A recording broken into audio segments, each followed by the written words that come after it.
The woman who danced in the dark, they say she only appears after midnight. On empty streets, where no one should be walking alone. Locals in Belgrade whisper about her in hushed tones, the woman who dances in the dark. A figure in a long blue dress, her movements graceful and strange, her arms snapping like marionette strings, her smile too wide to be human. But what happens when the story isn't just a video? When someone sees her, up close. It was the spring of 2023 when I first heard about her.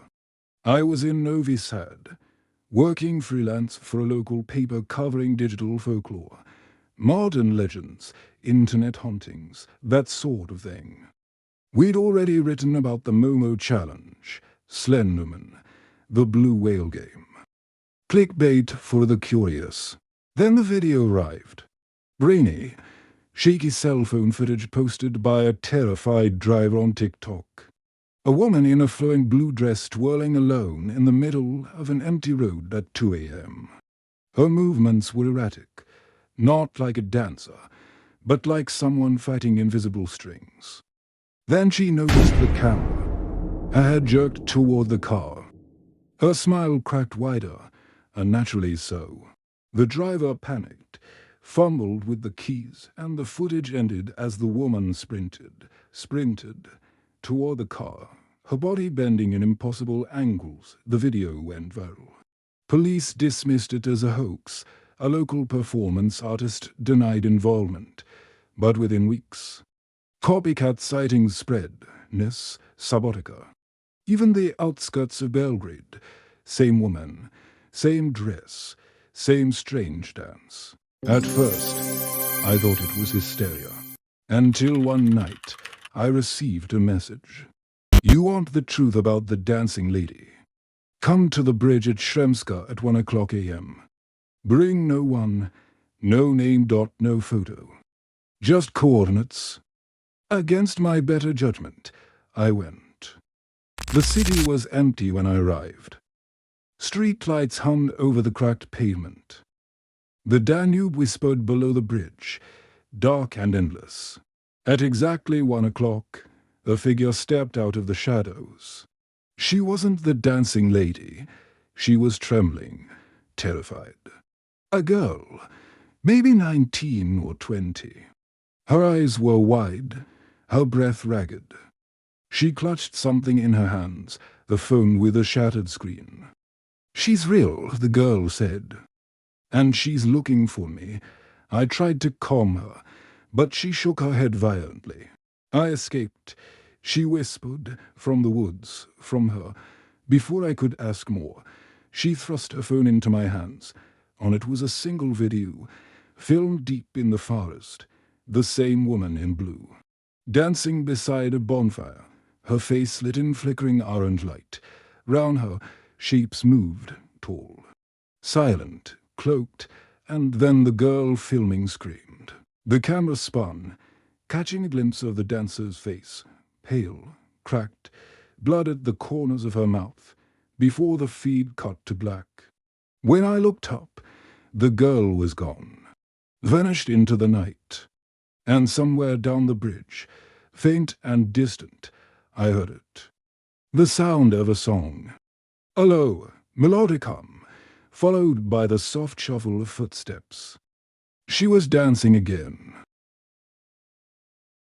The girl in blue. By the time I reached my car, the humming had stopped. Only the wind remained, brushing through the trees, whispering things I didn't want to hear. I locked my doors, heart hammering, and replayed the video the girl had given me. Over and over. Every frame felt wrong. In one shot, when the dancer turned, her reflection didn't move with her. It stayed facing the camera. Her body swayed like silk in water. But her eyes were hollow, static. The air around her seemed to ripple, as if reality itself were being bent. I knew what I saw wasn't just performance art. Something had been captured, something that didn't belong here. And the girl's last words echoed in my mind. I escaped from her. The next morning, I brought the video to my editor, Milan. He was an old-school journalist, skeptical, grounded. He watched the clip twice, then exhaled through his nose. Internet nonsense. He said, "You think ghosts use TikTok now?" But when he reached to close the file, his hand froze on the paused frame. Just behind the dancing woman stood another figure, almost hidden in the trees, a man, tall, hooded, watching. When I tried to enhance the frame, the pixels seemed to smear, like his shape refused to be focused. But something about him felt organized, deliberate. I traced the metadata. The footage wasn't from anywhere near Novi Sad. It was from a small forested area outside a village called Petrovaradin, less than 30 kilometers away. A place locals called Zelina Dolina, the Green Valley. I decided to go there. I arrived just before dusk. The air smelled like rain and damp earth. The forest was quiet, too quiet. Even the birds avoided it. I found tire marks leading into the trees, and then the clearing. At its center stood a burnt circle, ashes, bits of fabric, melted candles. Scattered round were strange symbols carved into the bark, spiraling outward like a ritual. And there, half buried in the soil, was something blue. A torn piece of dress, the same shade as the woman's in the video. I crouched to pick it up and froze, because under it, buried in the dirt, was a phone. The same model as the girl's. Its case cracked, the glass shattered, but when I pressed the power button, the screen flickered to life. Only one file remained, a video, time-stamped one day after I met her. It began with frantic breathing. The camera jostled through the woods. Then, the flash of blue. The dance again. But this time, she wasn't alone. Figures surrounded her, cloaked, chanting low. The air was thick with smoke. The girl filming screamed her name, Honor, before the camera turned, showing something behind her. Two hands, pale and bony, reaching out of the dark. The camera dropped. The video ended. I backed away from the clearing. My pulse thundered in my ears. Every instinct screamed run. But before I could, I heard it again. That same humming tune, faint and melodic. It came from the trees behind me. A shadow moved, a blue shimmer between the trunks. And then she stepped out, barefoot. Head tilted, a dress tattered but still glimmering like silk. Her smile was impossibly wide. She started to dance, slowly, deliberately, each step closer, and in that moment, I understood the videos weren't fakes. They were warnings, because the Serbian Dancing Lady doesn't perform for attention, she dances for you. The moment she began to move, I froze. It wasn't just fear. It was paralysis. My body refused to obey. Her dance wasn't graceful this time. It was jagged, broken, unnatural. Every snap of her arm and twist of her spine seemed to defy bones, to mock the human shape itself. And yet, the sound she made while moving, that humming tune, it vibrated in my chest, like a second heartbeat that wasn't mine. I tried to speak, to scream, but my throat locked tight. My limbs grew heavy, like invisible strings had been wrapped around me, and then I saw it, her shadow on the ground. It didn't move with her. It twitched, lagged behind, like it was watching her instead of belonging to her. That's when she stopped dancing. Her head snapped up, eyes locked on me, black, glassy, bottomless. Her mouth opened slowly, revealing cracked lips and teeth stained dark. "Do you want to dance?" The voice didn't sound human. It came from somewhere beneath her words, like two voices speaking at once. One human, one ancient, and then she laughed. A sound that started as a giggle and twisted into a shriek. The world round me distorted. The trees bent inward, closing in like ribs, the shadows pulsed, and in every flicker of moonlight I saw more figures, cloaked, faceless, standing just beyond sight, swaying to her rhythm. I turned and ran. Branches tore at my jacket. Roots clawed at my ankles. That humming followed me, louder, faster, wrapping round my ears like a noose. I stumbled through the mud until I saw the faint glow of my car headlights. I sprinted the last few meters and dove inside, fumbling for the keys. The humming was everywhere now, vibrating through the windows, seeping into the glass. And then silence. For a split second, I thought I'd escaped. But when I looked up, she was standing right in front of the car. Her face inches from the windshield, her eyes wide, her mouth open in a silent scream. The glass began to crack, not from impact, but from sound. A low hum emanated from her throat, deep enough to rattle the dashboard. I slammed the car into reverse, tires screeching, and sped backward down the forest road. In the rearview mirror, I saw her standing perfectly still, then dropping to her knees, convulsing, twitching like a puppet whose strings had been cut. And then someone stepped out from the trees behind her, tall, cloaked. The same figure from the video. He raised his hand. She went limp, and just before the forest swallowed them both, she turned her head toward me, even from that distance, and smiled. When I got back to town, I didn't sleep. I reviewed every second of the footage from my dash cam. At first, it showed exactly what I remembered, until I slowed it down, frame by frame. Right before I reversed, there was a flicker of movement in the backseat. For one frame, just one, I saw her reflection in the rearview mirror.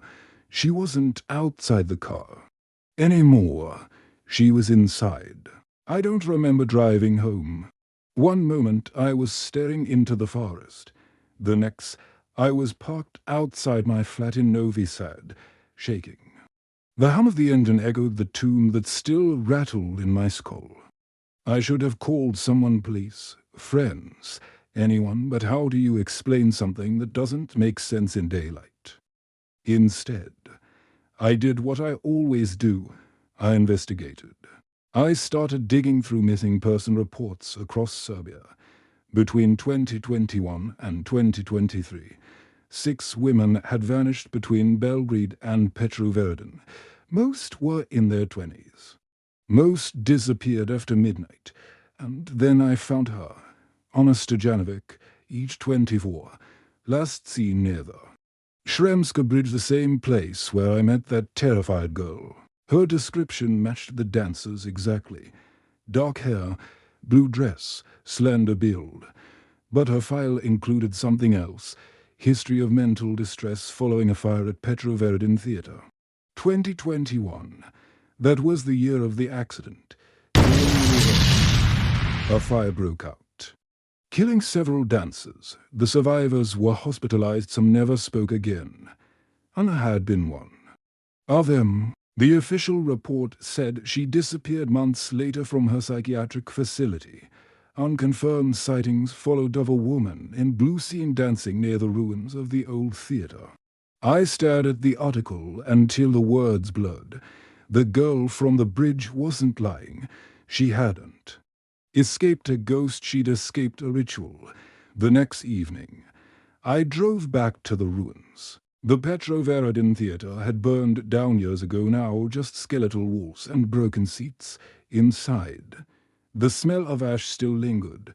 My flashlight beam caught scorch marks shaped like long, thin hands on the walls. I reached the stage. It was blackened, warped but in the center. There were fresh footprints, bare feet, leading to a cracked mirror still hanging crooked from her backstage wall. And in the mirror, I saw her dot on her. But she wasn't behind me. She was inside the glass, moving, trapped in the reflection. Her face was twisted, her eyes hollow. Her arms jerked as if invisible strings were pulling her upward. Then I saw them thin, shadowy cords stretching from her wrists and neck, vanishing into the darkness above the stage. Something was controlling her. I turned the flashlight upward, and there, perched among the rafters, was the figure I'd seen before, cloaked, faceless, his fingers elongated, black threads spilling from them like veins, when he spoke. His voice scraped the air like broken metal. She dances because you watch. That's how she lives. The cords tightened, and I convulsed, her body twisted. Limbs snapping into impossible shapes. Her mouth opened in silent agony. "Let her go," I shouted. The figure leaned forward. She was chosen and go. Now so are you. The threads whipped through the air, latching onto me, chilling, burning at once. My muscles locked. My body jerked violently. I couldn't move of my own will. And then I realized he wasn't pulling me. He was teaching me to dance. My body bent backward, my arms moving without command, mimicking hers. Every nerve screamed, but I couldn't stop. The air filled with the sound of that haunting hum coming not from him or her but from me. The figure's whisper slithered through the air. Every dancer needs a partner. The world blurred. My vision fractured. The last thing I saw before darkness swallowed me was Anna's reflection smiling. Sadly, as if to say I'm sorry. When I woke up, it was daylight. The stage was empty, the mirror shattered. My hands were covered in ash and blue fabric. But when I looked at my reflection in the shard of glass beside me, my blood ran cold, because behind me, faint and distant, I saw her shadow, and it was smiling. For 3 days, I couldn't bring myself to sleep. Every time I closed my eyes, I saw the blue dress. Every time I blinked, I felt invisible strings tug at my wrists. I told myself it was trauma. A hallucination. I'd seen too much, breathed too much smoke, lost too much sleep. But the mirror in my apartment told a different story. Every night round 3 a.m., the glass would tremble, not from trucks, not from wind, but like something was pushing back from the other side. And the humming, it came again, low, faint, almost kind. I started recording it. The first night, the sound was distant. The second, it was clearer. By the third, it wasn't coming from the mirror anymore. It was coming from me. Desperation makes you reckless. I drove back to the ruins, determined to destroy whatever that cloaked figure had left behind. I brought gasoline, a lighter, and a trembling sort of courage that didn't feel like mine. The theater looked even worse now. Half collapsed. The air heavy with damp rot. My footsteps echoed on the stage where I'd seen her last. I found the same cracked mirror, lying in shards across the floor. In the center of one fragment, I saw her reflection again, not trapped, but waiting. "Anna," I whispered, "I'll set you free." But when I reached for the glass, my fingers met something warm, skin. The reflection grabbed me. Her hand shot out of the mirror, gripping my wrist. The shards pulsed like liquid, rippling outward. Behind her, the cloaked figure appeared once more, his black strings wrapping round her throat. "Dance," he whispered, his voice echoing in my skull. I fell backward. The world twisting into blur and shadow. The walls of the theater melted into blackness.